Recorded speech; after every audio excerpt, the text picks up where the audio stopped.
कौन विषय कंप्रोमाइज करना प्रथम राजा बेले देखिए 19 पर्व 4 पद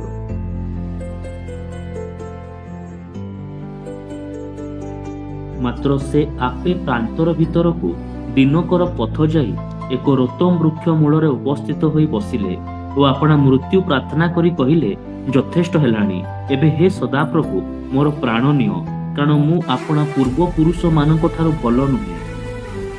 से कौन कहते प्रभु मोर प्राण नहीं जाओ मोर बंचार किसी लाभ नहीं। मोर प्रिय माने जीवन रे गोटे डिप्रेशन रो समय आसे समस्ते भांगी पड़े समय आसे तो तार माने नुहे जे आमे हारी जीवा आपण मान कहउतिली संघर्षर अन्य नाम ही जीवन। आपणकर जो बलका समय आपण संघर्षर सहित जीवन काटिबे हारिबे नहीं। भौणी माने आपण को घर को सजाड़िबे सेवक माने जीवन को सजाड़िबे। हमको कौन करबा अछि हमरो यात्रा समाप्त करबा अछि। ये कौन कहते प्रभु यथेष्ट है आम बंचार लाभ नहीं मरवाटा भल ताको कौन कह जाते कहानी कौन 5 पद कौन लिखा जाए तो से रोतम वृक्ष मूले शयन करी निद्रा गले एथिरे देखो एक दूत तांको स्पर्श करी कहिले उठ भोजन कर। कौन बोली कहले उठ तुम मरवा टाइम हे गला बोली कहले कि नहीं कौन कहते उठ भोजन करो अबांतर कथा कह नहीं तुमको आगु जीवार अच्छी आप पढ़िया सुंदर तल को 6 7 8 तहिरे से अनांते देखो तांको मस्तक पाखरे अंगार रे पोको एक पिठा और एक पात्र जल अछि एणु से भोजन पान करी पुनर्बार शयन कले।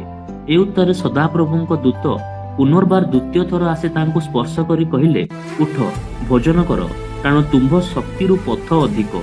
तहु से उठी भोजन पान कले और सही खाद्यर बଳରେ परमेश्वरଙ୍କ पर्वत होरेब पर्यंत 40 दिन और 40 रात्रि गमन कले। कौन लिखा जाए मरिबा लोक मो मरी जीवाटा भल कहले मरिबा स्टोरी को नहीं आपण केबे मरिबे मटी देखंतु आपण मन केबे मरिबे जेबे प्रभु डिसाइड करी आपण डिसाइड करिबे आपण मरिबे मरिबे बोल बंचंतु ने बंचंतु मरिबा तो दिने मरिबा मु भी मरिबे आप भी मरिबे ए मरिबा चिंता छाड़ंतु बंचंतु सब बेले कहे आपणकर जीवनर जत्न आपण नियंतु आपणकर मरणर जत्न प्रभु नेबे। इंग्रजी रे कहते take care of your life and God will take care of your death. Take care of your life आपणकर जीवनर जत्न प्रभु मरण जत्न ने आमे केमिति मरिबा प्रभु डिसाइड करबे। ये कोन बंचीबाटा लाभ नै मरि गले भलो कहले ए बेकार कथा को नै उठ भोजन करो आ तुमे चलो तुमे दुर्बल हो जाइछ तुम शक्ति ठार रास्ता लंबा अछि चलो मु भी आपन मान कहिबा पई चाहे आजी आपनकर मनोबल को बांधंतु उठंतु चलंतु यात्री आगो लक्ष्य तुम चिर मनोहर से सुंदर देश ए धरणी नुहे तुम चिर आवास एटा नुह चलो आगो चलो रे आगे ही चलो सदा यीशु को लक्ष्य रखी चलो रे आसीबो केते निंदा धारणा ए जीवन रे केते आसीबो हमको बेले बेले के टिके प्रशंसा करले हमें पूरा बेंग बोले फुली के जो अपमान करले केजुआ बोले पूरा पतला सत्य बोलते आमको ना लोकर प्रशंसा ना लोकर अपमान एटा को हमें खातिर करिबा जे जे करिबा लोक भी थिबे कृष्ण चढ़ाइबा लोक भी थिबे ना नहीं जे जे करिबा लोक भी थिबे कृष्ण चढ़ाइबा लोक भी थिबे यीशु ख्रीष्ट आसिले ताकर कार्य समाप्त कले आउ से चल आपन को भागर कष्ट आपन पाइबे मो भागर मु पाइबे किंतु कष्ट रे हम निज को नष्ट करिबा ने आगो को जी आगो को जी प्रभाजी आम अनुग्रह एक बुझा जेपरी आम आमर यात्रा को शेष कर ଆଦି ପୁସ୍ତକ ଦେଖନ୍ତୁ 37 ପର୍ବ 2 ପଦ। ଆଦି ପୁସ୍ତକ 37 ପର୍ବ 2 ପଦ। ଜାକୁବଙ୍କର ବୃତ୍ତାନ୍ତ ଏହି। ଯୋସେଫ 17 ବର୍ଷ ବୟସ ସମୟରେ ଆପଣା ଭାତୃଗଣ ସହିତ ପଶୁପୋଲ ଚରାଉଥିଲା। ସେ ଆପଣା ପିତୃଭାର୍ଯ୍ୟା ବିଲ୍ହା ଓ ଶିଳ୍ପାର ପୁତ୍ରମାନଙ୍କର ସଙ୍ଗୀ ବାଳକ ଥିଲା। ପୁଣି ଯୋସେଫ ସେଇ ଭାଇମାନଙ୍କ କୁବ୍ୟବହାରର ବାର୍ତ୍ତା ପିତା ନିକଟକୁ ଆଣୁଥାଏ। ଏଠି ଦେଖୁଛୁ ଯୋସେଫଙ୍କ ଷ୍ଟୋରି ଆରମ୍ଭ ହଉଛି 17 ବର୍ଷ ବୟସରୁ ତାଙ୍କର ଆରମ୍ଭ ହେଉଛି, ଆଗକୁ ବଢୁଛି।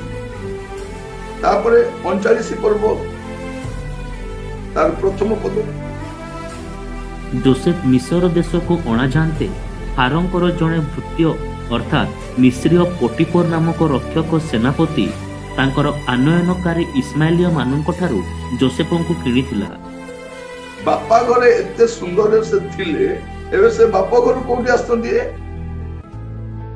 ବାପ ଘରୁ ସିଧା ଆସୁଛନ୍ତି ବିକ୍ରି ହେଇକି। ତାପରେ ଆପଣ ଦେଖିବେ 20 ପଦ। ଆଉ ଯୋସେଫଙ୍କର ପ୍ରଭୁ ତାଙ୍କୁ ନେଇ ରାଜବନ୍ଦୀ ମାନଙ୍କ ବାସସ୍ଥାନ କାରାଗାରରେ ରଖିଲା। ତେଣୁ ଯୋସେଫ ସେଇ କାରାଗାରରେ ରହିଲେ। ଦେଖନ୍ତୁ ଗୋଟେ ଗୋଟେ ବିଷୟ, ସେ ବାପା ଘରେ ଥିଲା, ତାଙ୍କୁ ବିକ୍ରି କଲେ, ଏବେ ସେ କୋଉଠି ଆସୁଛନ୍ତି? ବନ୍ଦୀ ଘରେ, ମାମୁଁ ଘରକୁ ପଳେଇ ଆସିଲେ। ଥରେ ଜଣେ ଲୋକ ଜେଲ ଯାଇଛି, ଗୋଟେ 2 ମାସ ହେଲା ଦେଖାଯାଉ ନାହିଁ। ଦିନେ ପଚାରିଲି କୋଉଠି ଯାଇଥିଲ? କି ଲୋକ ସାଙ୍ଗରେ ଥିଲ ତ କହୁଛି ନାଇଁ ମାମୁଁ ଘରକୁ ଯାଇଥିଲି। ତମ ମାମୁଁ ଘର କୋଉଠି ଅଛି? ସେ କହୁଛି ମୋ ମାମୁଁ ଘର ୱାରଙ୍ଗଲରେ ଅଛି। କହିଲି ଆନ୍ଧ୍ରାରେ ମାମୁଁ ଘର କୁଆଡେ ଆସିଲା? ସେଇଠି ଯାଇ କଣ ଗଡବଡ କରି ଜେଲରେ ଥିଲା 2 ମାସ। ପରେ ମତେ ଜଣେ କହୁଛି ନାଇଁ ଆଜ୍ଞା ଇଏ ଜେଲ ଯାଇଥିଲା। ଯୋସେଫ କୋଉଠି ଯାଉଛନ୍ତି ଦେଖନ୍ତୁ, ବାପ ଘରେ ଭଲରେ ଥିଲେ, ଭାଇମାନେ ଚକ୍ରାନ୍ତ କରି ତାକୁ କଣ କଲେ? ଗାତରେ ପକେଇଦେଲେ, ପରେ ବିକ୍ରି କରିଦେଲେ, ପରେ ବନ୍ଦୀ ଗୃହକୁ ସେ ଯାଉଛି। ତାପରେ ଆପଣ ଦେଖିବେ 41 ପର୍ବ ତାର 1 ପଦ। ଅନନ୍ତର ସମ୍ପୂର୍ଣ୍ଣ 2 ବର୍ଷ ଶେଷରେ ଫାରୋ ଏହି ସ୍ୱପ୍ନ ଦେଖିଲେ, ଦେଖ ସେ ନଦୀ କୂଳରେ ଠିଆ ହୋଇଅଛନ୍ତି। 2 ବର୍ଷ ସେ ଜେଲରେ ଥିଲେ, ସମ୍ପୂର୍ଣ୍ଣ 2 ବର୍ଷ ବନ୍ଦୀ ଅବସ୍ଥାରେ ରହୁଛନ୍ତି। ତାପରେ ଆପଣ ଦେଖନ୍ତୁ 38 ରୁ 41 ପର୍ଯ୍ୟନ୍ତ। ତହିଁରେ ଫାରୋ ଆପଣ ଦାସମାନଙ୍କୁ କହିଲେ, ଆମ୍ଭେମାନେ କି ଏହାଙ୍କ ପରି ପୁରୁଷ ଆଉ ପାଇପାରିବା? ଏହାଙ୍କ ଠାରେ ପରମେଶ୍ୱରଙ୍କ ଆତ୍ମା ଅଛନ୍ତି। ତେଣୁ ଫାରୋ ଯୋସେଫଙ୍କୁ କହିଲେ, ପରମେଶ୍ୱର ତୁମ୍ଭକୁ ଏ ସମସ୍ତ ଜଣାଇଅଛନ୍ତି। ଏଣୁ ତୁମ୍ଭ ପରି ବୁଦ୍ଧିମାନ ଓ ଜ୍ଞାନୀ କେହି ନାହିଁ। ତୁମ୍ଭେ ଆମର ଗୃହାଧ୍ୟକ୍ଷ ହୁଅ। ଆମର ସମସ୍ତ ପ୍ରଜା ତୁମର ବାକ୍ୟ ଶିରଧାର୍ଯ୍ୟ କରିବେ। କେବଳ ସିଂହାସନରେ ଆମ୍ଭେ ତୁମଠାରୁ ବଡ଼ ଥିବା।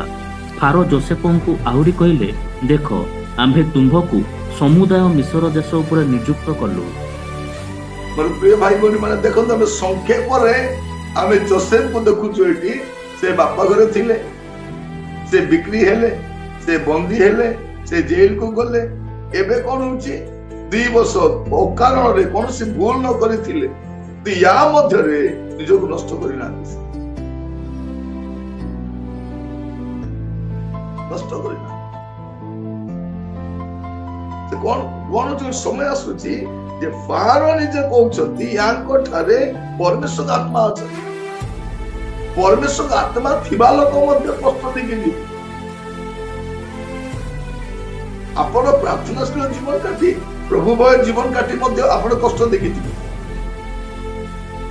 ତାପରେ ସେ କଣ କହୁଛନ୍ତି? ୟାଙ୍କ ପରି ବୁଦ୍ଧିମାନ, ୟାଙ୍କ ପରି ଜ୍ଞାନୀ ତୁମେ ଆମର ଗୃହାଧ୍ୟକ୍ଷ ହୁଅ। ଆମେ ସମସ୍ତେ ଆମର ସମସ୍ତ ପ୍ରଜା ତୁମର ବାକ୍ୟ ଶିରଧାର୍ଯ୍ୟ କରିବେ। କେବଳ ସିଂହାସନ ଛଡା ବାକି ସବୁ ତମର ଥିବ। ଦେଖ ସମୁଦାୟ ମିଶର ଦେଶ ଉପରେ ଆମେ ତୁମକୁ ନିଯୁକ୍ତ। ଏ ସବୁ ସମୟ ଆସୁଛି। ଆପଣ ଦେଖିବେ 39 ପର୍ବ ତାର 9 ପଦ। 39 ତାର 9। ଏହି ଗୃହରେ ମୋ ଠାରୁ ବଡ଼ କେହି ନାହିଁ। ତୁମ୍ଭେ ତାଙ୍କର ଭାର୍ଯ୍ୟା। ଏ ନିମନ୍ତେ କେବଳ ତୁମ୍ଭ ଛଡ଼ା ମୋ ପ୍ରତି ଆଉ କିଛି ମନା ନାହିଁ। ଯେହେତୁ ମୁଁ କି ରୂପେ ଏଡ଼େ ବଡ଼ ଦୁଷ୍ଟତା ଓ ପରମେଶ୍ୱରଙ୍କ ବିରୁଦ୍ଧରେ ପାପ କରିପାରେ?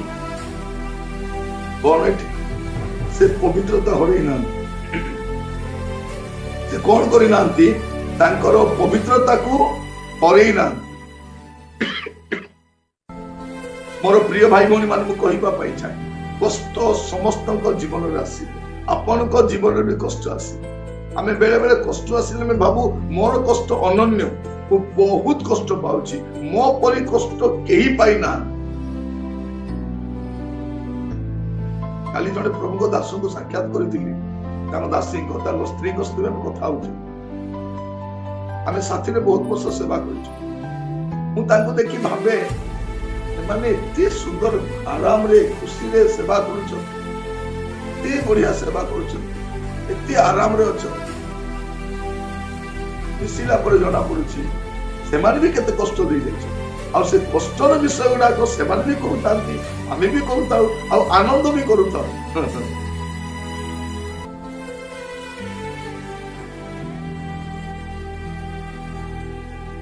କହିବା ପାଇଁ ଚାହେଁ କଷ୍ଟ ଅଛି, କିନ୍ତୁ ତା ଭିତରେ ଆନନ୍ଦ ବି ରହିପାରୁଛି।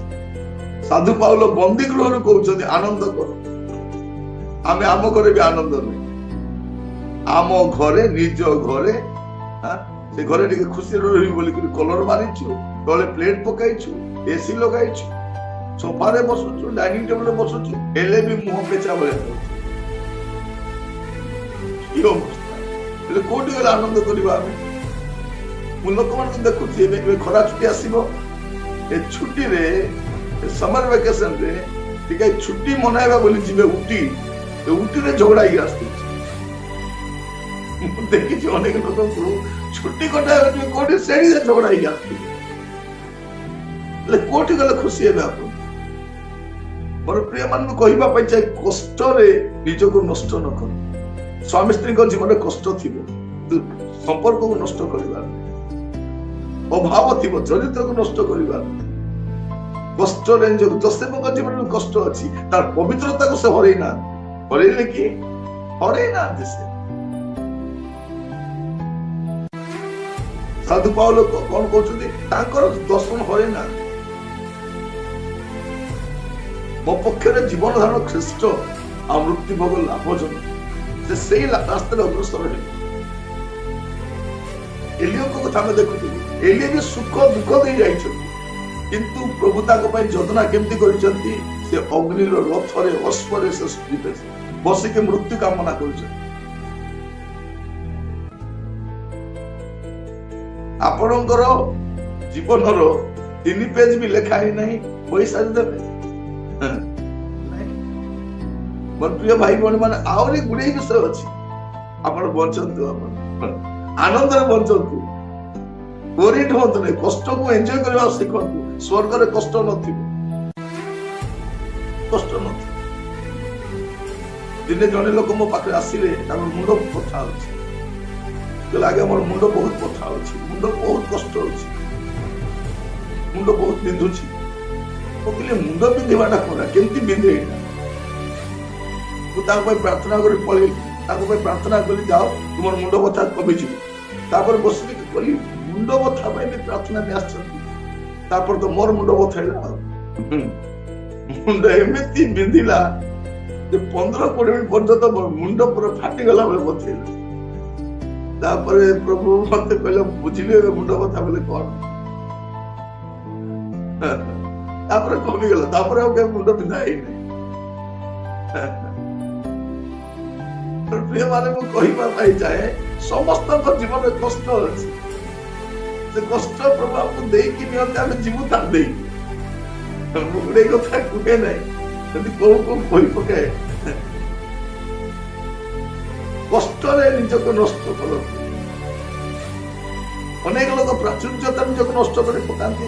ଅନେକ କଷ୍ଟ, ଦୁଃଖ, ନିନ୍ଦା, ତାଡ଼ନା, ଅପମାନ ଭିତରେ ମଧ୍ୟ ଦେଖନ୍ତୁ, ଏତେ ବଡ ଲୋକ ଏବେ ଯାଇକି ସେ ମେଷ ଚରାଇବା ପରିସ୍ଥିତି ପଳେଇ ଆସିବ। ଗଣନା ପୁସ୍ତକ ତାର 12 ପର୍ବ 3 ପଦ। ଗଣନା ପୁସ୍ତକ 12 ପର୍ବ 3 ପଦ।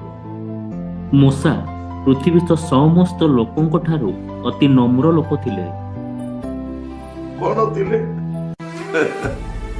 ତାଙ୍କର ନମ୍ରତାକୁ ସେ ଛାଡି ନାହାନ୍ତି। ଦେଖନ୍ତୁ, ପ୍ରତ୍ୟେକ ଲୋକର गोटे गोटे क्यारेक्टर गुड़ाक महाप्रभु कହୁଛି जोसेफ ତାଙ୍କର ପବିତ୍ରତାକୁ ଛାଡି ନାହାନ୍ତି ଏଲିଓଙ୍କର ଜିଲଟା ତାଙ୍କର ଜିଲଟା ଥିଲା ପ୍ରଭୁ ପାଇଁ ଯୋଉ ଉଦ୍ଯୋଗ ଥିଲା ତାକୁ ସେ ଛାଡି ନାହାନ୍ତି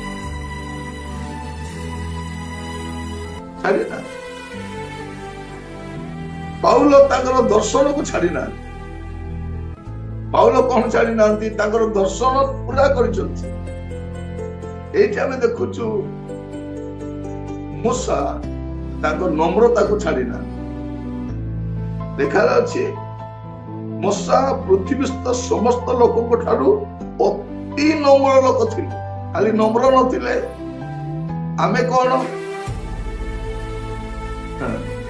ଆମ ଜୀବନରେ ନମ୍ର ବୋଲିବାରେ କେବେ ଲାଗିବ ମୁଁ ଜାଣିନି ବେଳେ ବେଳେ ଆମେ କାହା ଘରକୁ ଯାଇ କହି ପକାଉ ଭାଇ ଭାରି ନମ୍ର ନା ତାଙ୍କ ସ୍ତ୍ରୀ କହିବ ହଁ ହଁ ହଁ ବହୁତ ନମ୍ର କାରଣ ସିଏ ଜାଣିଛନ୍ତି କେତେ ନମ୍ର ବେଳେ ବେଳେ ଆମେ କହି ପକାଉ ଦିଦି ଭାରି ଭଲ ନା ବହୁତ ବହୁତ ନମ୍ର ସେ ଭାଇ କହିବେ ହଁ ଭାରି ଭଲ ବହୁତ ଭଲ ବହୁତ ଭଲ ମାନେ ଆମ ବିଷୟରେ କେବେ ଦେଖନ୍ତୁ ବାଇବଲରେ ଲେଖା ଯାଉଛି ଯେ ଜଣେ ବ୍ୟକ୍ତି ସେ କଷ୍ଟ ଦେଇ ଯାଇଛନ୍ତି ସଂଘର୍ଷ ଦେଇ ଯାଇଛନ୍ତି କିନ୍ତୁ ନମ୍ରତାକୁ ହରେଇନା ମୁଁ କହିବା ପାଇଁ ଚାହେଁ କଷ୍ଟରେ ଆମେ ନିଜକୁ ନଷ୍ଟ ନ କରୁ ଆପଣଙ୍କ ଭିତରେ ମଧ୍ୟ ପ୍ରଭୁ ଉତ୍ତମ ଚରିତ୍ର ଦେଇଛନ୍ତି ଉତ୍ତମ ସ୍ୱଭାବ ଦେଇଛନ୍ତି ସୁନ୍ଦର ଗୁଣ ଦେଇଛନ୍ତି ତାକୁ ନଷ୍ଟ କରିବା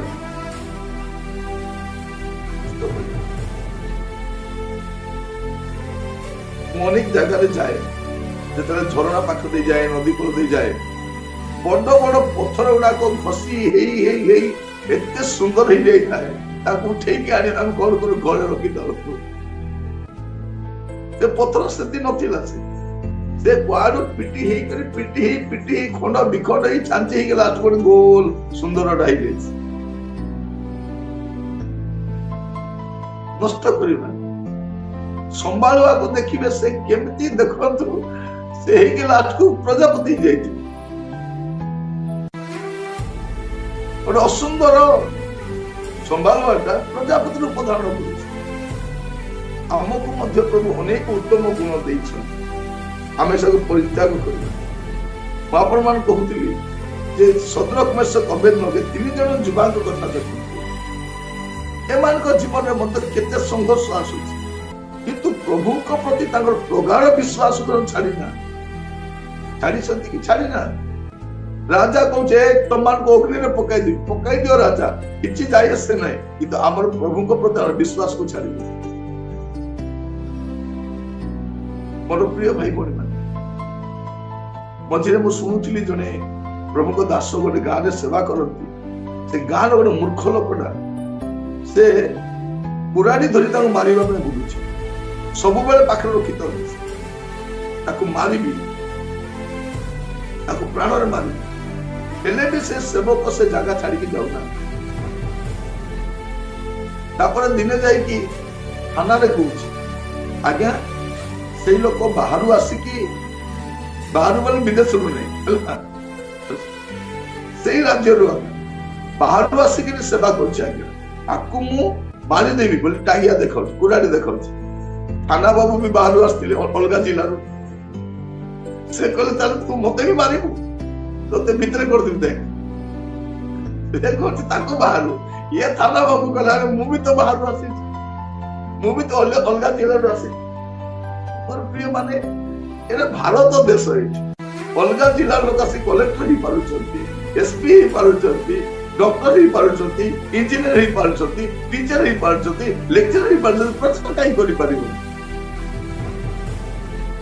ନାଇଁ ବାହାରୁ ଆସିଛନ୍ତି ବାହାରୁ ମାନେ କଣ ଆମେରିକାର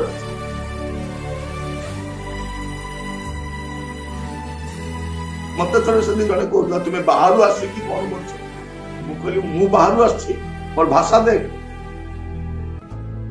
ମୁଁ ଖାଣ୍ଟି ଓଡିଆ ବାହାରୁ ଆସିନି ମୋର କଲର ଦେଖୁଛୁ ପୁରା ଆମେରିକାନ ଭଳିଆ ଦେଖାଯାଉଛି ସବୁ ହସିଲେ ଚାଲ ବୋଲି କହିଲେ ପ୍ରିୟ ମାନେ କଷ୍ଟ ଭିତରେ ଆମର ସେ କରେଇବା ନାହିଁ ନିଜକୁ ନଷ୍ଟ ନ କରୁ। ଅଭି ଗୋଟେ ଜାଗାରେ ମଝିରେ ଯାଇଥିଲୁ, ସେଠି ଖାଇବା ପାଇଁ କଣ ଥିଲା, ଖାଲି ଡାଲି ଥିଲା, ଟମାଟୋ ଖଟା ଅଛି ହେଲା। ଭାଇ ମାନେ ଅପେକ୍ଷା କରୁଛନ୍ତି ଭଜା କଣ ଆସିବ ବୋଲି ହେଲା, ଭଜା ଆସିବ କି ଆମକୁ ଆସିବ କି କଣ ଆସିବ। ତାପରେ ଡାଲି ଏଇଟା ଡାଲି ଅଛି ଆଉ ସେ ଟମାଟୋ ଭଜା, ସେ ଖଟାଟା ସହିତ ଭଜା, ସେଠି ଲଙ୍କା ଅଛି, ଲଙ୍କା ଗୋଟେ ଦଳିଦେଲୁ, କି ସ୍ୱାଦ, ତୁଣ୍ଡ ପିଟି ପିଟି ଖାଇଲି, ମତେ ଦେଖି ଛାନି ଆଇଲା, ସବୁ ଖାଇଲେ, କହିଲେ ଭାଇ ଯାଉନଥିଲା ଯିବ ନାଇଁ କଣ, 4ଟା ଦିନ ପ୍ରଚାର କରିବ, ମତେ ଯିବ ନାହିଁ, ମତେ ଯେତେବେଳେ ଭୋକ ହେବ ସେତେବେଳେ ମୁଁ ପ୍ରଚାର ସାରିଦିଏ, ତାପରେ ଯାଇକି ଯାହା ମିଳେ ଆଖି ମତେ ଖାଇଲି, ଆଚାର ମିଳୁ ଯାହା ମିଳୁ କିଛି ଟେନସନ। ପ୍ରିୟ ଭାଇ ଭଉଣୀ ମାନେ, ଗୋଟିଏ ବିଷୟରେ ଆମର ଲାଇଫ ସମାପ୍ତ ହୁଏ ନାହିଁ, ଗୋଟେ ଡ୍ରେସରେ ଆମର ଜୀବନ ସରେ ନାହିଁ, ଗୋଟେ ଖାଦ୍ୟରେ ଜୀବନ ସରେ ନାହିଁ, ଗୋଟେ ଜୋତାରେ ଜୀବନ ସରେ ନାହିଁ, ଲାଇଫ ଲଙ୍ଗ ପ୍ରଭୁ ଆମକୁ ଦେଇକି ନଉଥିଲେ। ଆଜି ଆପଣ କହୁଛନ୍ତି ମୋର ଜୋତା ନାହିଁ ବୋଲି, ଆପଣ ଯାଇକି ଦେଖନ୍ତୁ ଜୋତା ରଖିବା ଜାଗାରେ କେତେଟା ଜୋତା ଆପଣ ପିନ୍ଧି ସାରିଲେ, କେତେ ଜୋତା ପିନ୍ଧି ସାରିଲେ। ଆପଣ ଓରି ନୁହନ୍ତୁ, କଷ୍ଟରେ ନିଜକୁ ନଷ୍ଟ କରନ୍ତୁ, କଷ୍ଟରେ ନଷ୍ଟ। ପ୍ରଭୁ ଯୀଶୁଙ୍କ ଜୀବନ ଦେଖନ୍ତୁ କେତେ କଷ୍ଟ, ଜନ୍ମର ସଂଘର୍ଷ, ଜନ୍ମ ହେଲେ କୋଉଠି, ଜନ୍ମ ସମୟରେ ସଂଘର୍ଷ, ବଢେଇ ପରିବାରରେ ବଢିଲେ, ସେବା ଆରମ୍ଭ କଲେ ଗାଁରୁ ବିତାଡିତ ହେଲେ, ଗାଁ ଲୋକ କହିଲେ ପଳା, ତାପରେ ଖାଇବା ପାଇଁ ସମୟ ନାହିଁ, ଖାଦ୍ୟ ନାହିଁ, ଶୋଇବାକୁ ଜାଗା ନାହିଁ, ସ୍ଥାନେ ସ୍ଥାନେ ପ୍ରଚାର କଲେ, ଯୋଉମାନେ ରୋଟି ଖାଇଲେ ଲାଷ୍ଟକୁ ସେମାନେ କହିଲେ ଆଗ କୃଷ୍ଣ ଚଢାଅ, କୃଷ୍ଣ ଚଢିବା ସମୟ ଶିଷ୍ୟମାନେ ବି ନାହାନ୍ତି। କିନ୍ତୁ ପ୍ରଭୁ ଯୀଶୁ ନିରାଶ ହେଇନାହାନ୍ତି, ପ୍ରଭୁ ଯୀଶୁ ନିରାଶ ହେଇନାହାନ୍ତି, ତାଙ୍କର ଯାତ୍ରା ସମାପ୍ତ କଲେ। ଆଉ ସେ କହିଲେ ସମାପ୍ତ ହେଲା, ଆପଣ ବି ସମାପ୍ତ କରିବେ, କଷ୍ଟ ନିଜକୁ ନଷ୍ଟ ନ କରୁ। ଆସୁ ପ୍ରଭୁ ଆପଣ ମାନଙ୍କୁ ଯୋଉ ଦର୍ଶନ, ଯୋଉ ସେବା, ଯୋଉ ପରିବାର, ଯୋଉ ବୋଝ ଦେଇଛନ୍ତି ତାକୁ ପୁରା କରନ୍ତୁ। ମୁଁ ମରି ଯାଇଥିଲେ ହେଇଥାନ୍ତା କଣ, ମରିବୁ ତ ମରିବୁ, କେବେ ନା କେବେ ମରିବୁ ନା ନାହିଁ, ମରିବୁ। ପ୍ରିୟ ଭାଇ ଭଉଣୀ ମାନେ, ମଝିରେ ଜଣେ କହୁଥିଲା ମୁଁ ମରିବି ନାହିଁ, ମୁଁ ଗୋଟେ ଭଲ ଡକ୍ଟରକୁ ଦେଖାଉଛି, ମୁଁ ମରିବି ନାହିଁ, ମୁଁ ବଞ୍ଚିବି। ତୁମେ କିଏ ବଞ୍ଚିବ ମରିବ କହିବା ଲୋକ, ଡିସାଇଡ ଉପରୁ ହବ। ଭଲ ଥିଲେ ବି ମରି ହବ, ରୋଗ ଥିଲେ ବି ବଞ୍ଚି ହବ, ବଞ୍ଚିବ ନା ନାହିଁ। ଭଲ ଥିଲେ ବି ସେ ଭଲ ଥିଲା, କେମିତି ଚାଲିଗଲେ, ତୁମର ଏତେ ରୋଗ ଅଛି, ତୁମେ କେମିତି ବଞ୍ଚିଛ। ଆପଣ ଭଲ ଖାଇଲେ ବି ମରିବେ, ଆପଣ ଦୁର୍ବଳ ଖାଦ୍ୟ ଖାଇବେ ବଞ୍ଚିକି ଥିବେ। ଆପଣ ଏଇ ଧନ୍ଦାରେ ପଡନ୍ତୁ ନା। ଆପଣଙ୍କର ଜୀବନରେ ମୁଁ କହୁଥିଲି ଆପଣଙ୍କୁ, ଯୋସେଫ ଏତେ କଷ୍ଟ ଦେଇକରି ଗଲେ, ପବିତ୍ରତା ହରେଇ ନାହାନ୍ତି। ମଶାଙ୍କ ଜୀବନ ସଂଘର୍ଷମୟ ଜୀବନ, ରାଜପ୍ରସାଦରୁ ପ୍ରାନ୍ତରକୁ ଗଲେ ନମ୍ରତା ଛାଡି ନାହାନ୍ତି। ପାଉଲଙ୍କୁ କହିବା ପାଇଁ ପଡୁଛି ଖ୍ରୀଷ୍ଟଙ୍କ ପ୍ରେମରୁ କିଏ ମତେ ଅଲଗା କରିପାରିବ। ସେଇ ଲୋକ ନିରବଚ୍ଛିନ୍ନ ଭାବରେ ସେବା କରିଛନ୍ତି, ଦର୍ଶନକୁ ହରେଇ ନାହାନ୍ତି। ଦାନିଏଲ କଷ୍ଟ ଦେଇକି ଯାଉଛନ୍ତି, ନିର୍ଦ୍ଦୋଷତା ହରେଇ ନାହାନ୍ତି, ତାଙ୍କର କର୍ମକ୍ଷେତ୍ର ନିର୍ଦ୍ଦୋଷ ଅଛନ୍ତି। ସଦ୍ରକ ମେଷକ ଅବେଦନେଗୋକୁ ଏପରିକି ତାଙ୍କୁ ଅଗ୍ନିରେ ପଡିବାର ସମୟ ଆସିଗଲା, ପକାଇ ବି ଦିଆଗଲା, କିନ୍ତୁ ପ୍ରଭୁଙ୍କ ଉପରେ ପ୍ରଗାଢ ବିଶ୍ୱାସ ଛାଡି ନିଜକୁ ନଷ୍ଟ କରନ୍ତି। ଆସନ୍ତୁ ଚକ୍ଷୁ ବନ୍ଦ କରିବା, ପ୍ରାର୍ଥନା କରିବା ପାଇଁ ଯିବା। ଆଜି ପୁଣି ଥରେ ଗୋଟେ ନୂଆ ଆରମ୍ଭ କରିବା ପାଇଁ ଆମେ ଚେଷ୍ଟା କରିବା। ସମସ୍ତଙ୍କୁ ମୁଁ କହିବା ପାଇଁ ଆସୁ ଆମେ ପ୍ରାର୍ଥନା କରୁ। ମୁଁ ଆପଣମାନଙ୍କ ପାଇଁ ପ୍ରାର୍ଥନା କରୁଛି, ଆପଣମାନେ ମଧ୍ୟ ନିଜ ପାଇଁ ପ୍ରାର୍ଥନା କରନ୍ତୁ, ଗୋଟେ ନୂଆ ଆରମ୍ଭ କରିବା ପାଇଁ। ଲୋକମାନେ ଆପଣଙ୍କୁ ନିନ୍ଦା କରିଛନ୍ତି, ଅପମାନ କରିଛନ୍ତି, ଆପଣଙ୍କ ବିରୁଦ୍ଧରେ ଯାଇଛନ୍ତି, ଆପଣଙ୍କ ମନୋବଳ ଭାଙ୍ଗି ଯାଇଛି। ଆଉ କରିବି ନାହିଁ, କିଛି କରିବି ନାହିଁ, ମଣ୍ଡଳୀ ପାଇଁ କିଛି କରିବି ନାହିଁ, ସମାଜ ପାଇଁ କିଛି କରିବି ନାହିଁ, ତାଙ୍କ ପାଇଁ କିଛି କରିବି ନାହିଁ। ମୁଁ ତାଙ୍କ ପାଇଁ ଏତେ କରିଛି, ତଥାପି ସେ ମତେ ମାନ୍ୟ କରିନାହାନ୍ତି। ପ୍ରାର୍ଥନା କରିବା ସମସ୍ତେ, ଗୋଟେ ନୂଆ ଆରମ୍ଭ କରିବା। ଝିଅ ମାନେ ତୁମେ କେତେ ଅପମାନ ଦେଇକି ଯାଇଛ, ତୁମମାନଙ୍କ ଲୋକ ଗୁଡେଇ କଥା କହିଛନ୍ତି, ତୁମ ପରିବାର ବିରୁଦ୍ଧରେ କହିଛନ୍ତି, ନିଜକୁ ନଷ୍ଟ କର। ପ୍ରଭୁ ଆପଣଙ୍କୁ ଗୁଡେଇ କିଛି କହୁଛନ୍ତି,